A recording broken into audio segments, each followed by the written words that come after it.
130 करोड़ के देश में सिर्फ 1.5 करोड़ साथी ही इनकम टैक्स जमा करते हैं। प्रधानमंत्री नरेंद्र मोदी ने वीडियो कॉन्फ्रेंसिंग के जरिए transparent taxation honouring the honest platform का लोकार्पण किया। केंद्रीय मंत्री और पटना साहिब से सांसद रविशंकर प्रसाद ने पीएमसीएच का दौरा किया। रक्षा मंत्री राजनाथ सिंह ने साउथ ब्लॉक में वीडियो कॉन्फ्रेंस के जरिए आत्मनिर्भर भारत सप्ताह समारोह में हिस्सा लिया। अब 5 के बजाय 3 साल में मिल सकती है ग्रेच्युटी, केंद्रीय श्रम मंत्रालय कर रहा है तैयारी। 15 अगस्त पर दिल्ली में चाक चौबंद सुरक्षा, 300 कैमरों से रखी जाएगी लाल किले पर नजर। श्री राम जन्मभूमि तीर्थ क्षेत्र के अध्यक्ष महंत नित्य गोपाल दास के कोरोना संक्रमित होने की सूचना। राजस्थान में सियासी संकट को लेकर कांग्रेस विधायकों की बैठक शाम 5 बजे मुख्यमंत्री आवास में हुई। सचिन पायलट को भी मिला न्योता।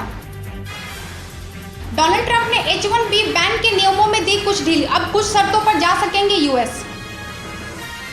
अमेरिकी चुनाव में उपराष्ट्रपति पद की उम्मीदवार कमला हैरिस ने डेमोक्रेटिक उम्मीदवार के रूप में शुरू किया प्रचार। गोवा के सीएम प्रमोद सावंत ने कहा international film festival of India 2020 को इस साल नवंबर के आखिरी सप्ताह में होगी आयोजित। भारत सरकार कई देशों के साथ मिलकर एयर बबल बना रही है, जिसके तहत एक नियमित रूट से ही कुछ देशों से फ्लाइट को मंजूरी दी जाएगी।